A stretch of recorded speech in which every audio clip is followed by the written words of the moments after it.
বয়েলস ল related আরও একটি graphical representation এবং খুবই ইম্পর্টেন্ট গ্রাফিক্যাল রিপ্রেজেন্টেশন যেটা এক্সামে খুবই আসে, সেটা নিয়ে আজকে আমরা ডিসকাস করব।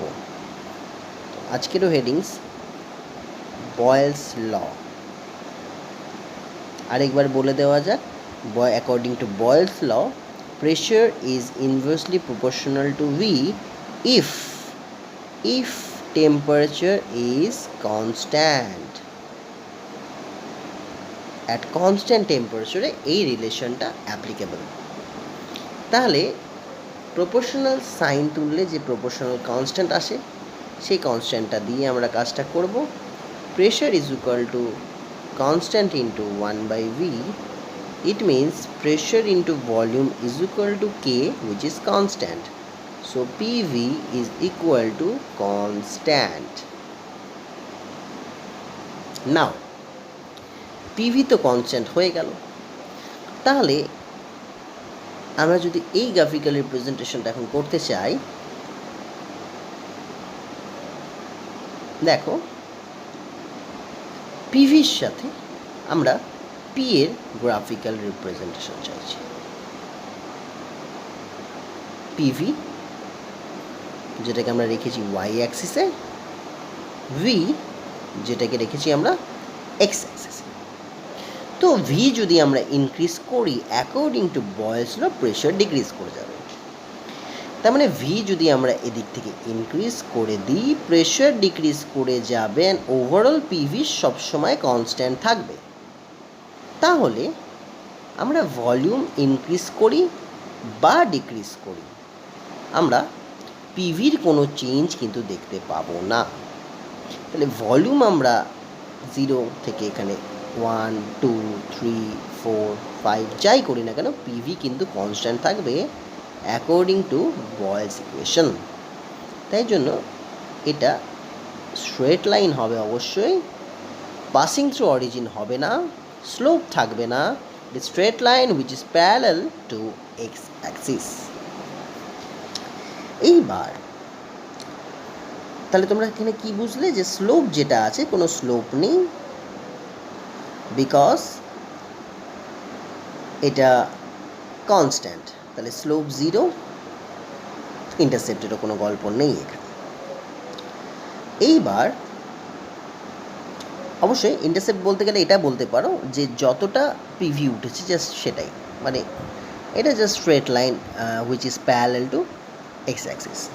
নাও ধরে নিচ্ছি এই পুরো গল্পটা T1 টেম্পারেচারে করা হয়েছে। এখন আমরা এটাকে T2 টেম্পারেচারে করছি।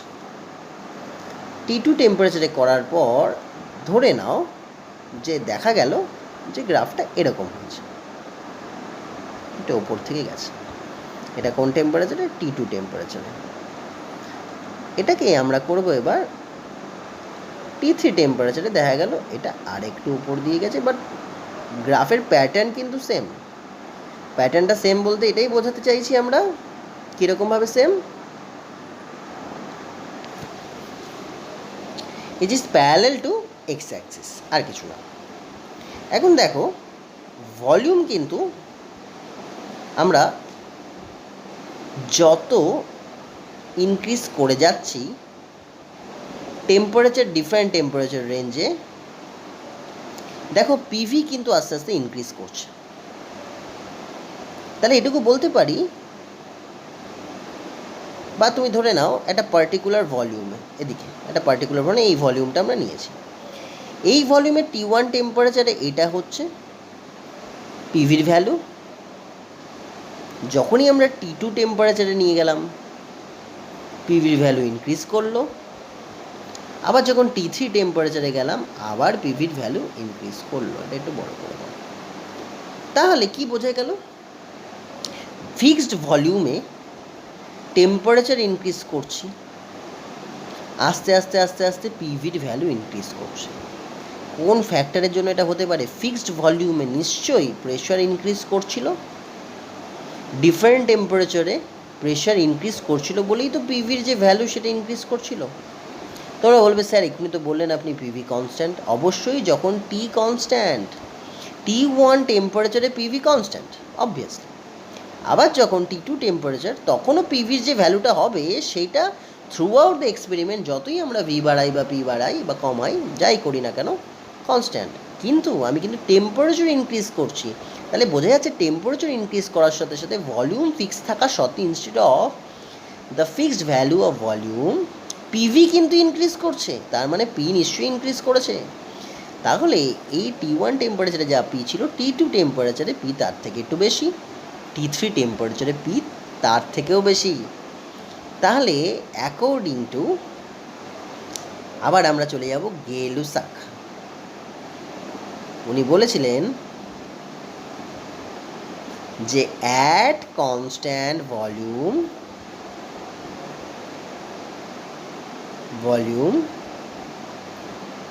this P is directly proportional to temperature.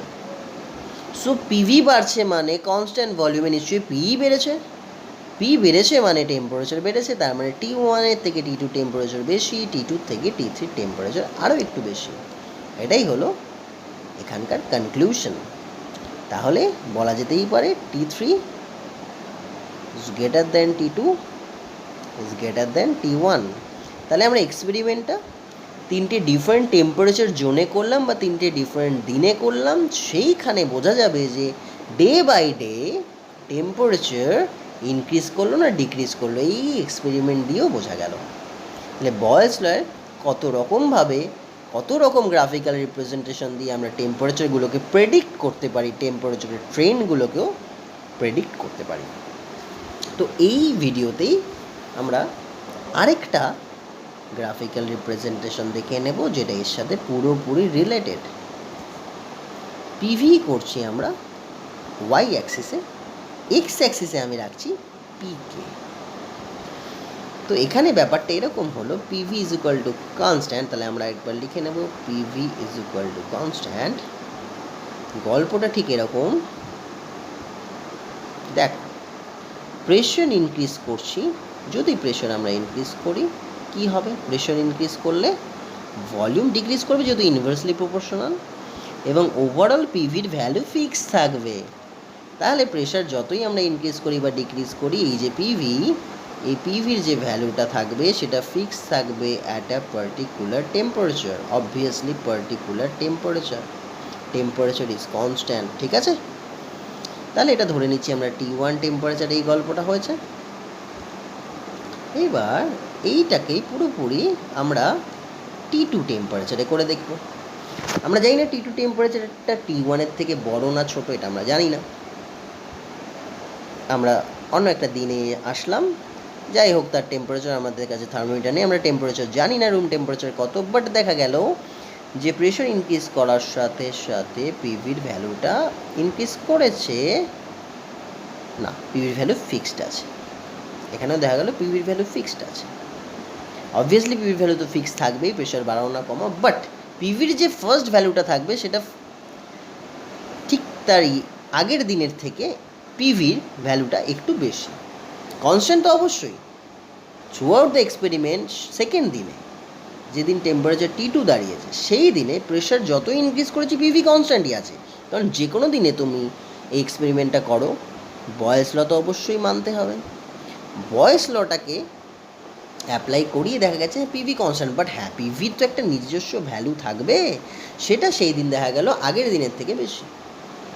Third দিন আবার এক্সপেরিমেন্টটা করা হলো ডিফারেন্ট টেম্পারেচার জন্য, সেদিনকে দেখা গেল পিভির টেম্পারেচারটা আরেকটু বেশি থেকে স্টার্ট হয়েছে এবং প্রেশার আমরা ইনক্রিজ করছি, কোনো ম্যাটার হচ্ছে না, পিভি কিন্তু ওই সময় ওইখানে কনস্ট্যান্টই আছে যেই পিভির ভ্যালুটা ছিল সেই দিনে।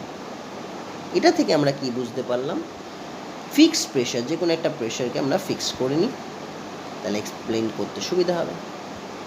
ফার্স্ট দিনে যে পিভির ভ্যালু ছিল সেকেন্ড দিনে তার থেকে পিভির ভ্যালু একটু বেড়ে গেছে, থার্ড দিনে তার থেকে পিভির ভ্যালু আরও একটু বেড়েছে।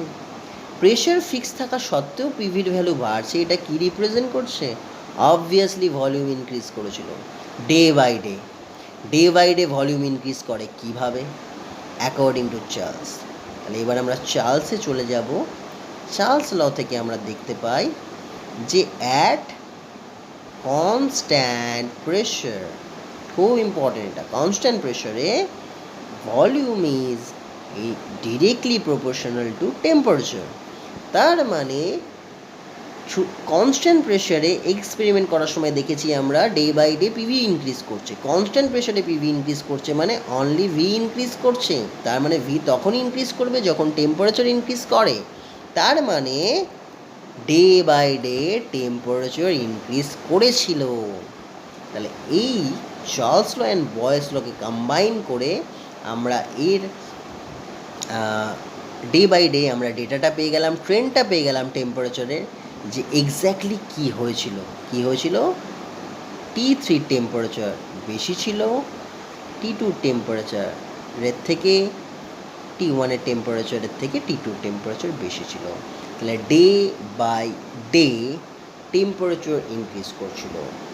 তাহলে দুটো ফর্মুলা কম্বাইন করে আমরা এই কনক্লুশনে আসলাম, বয়েলস অ্যান্ড চার্লস এই দুটো মিলিয়ে পেলাম যে টেম্পারেচার থ্রু আউট মানে ডে বাই ডে ইনক্রিজ করেছে। আর ফার্স্ট এক্সপেরিমেন্টে আমরা কি দেখলাম যে হ্যাঁ সেখানেও day by day temperature increase করেছে, T3 greater than T2 greater than T1, সেটা আমরা গেই-লুসাক অ্যান্ড বয়েলস লকে কম্বাইন করে পেলাম। ক্লিয়ার?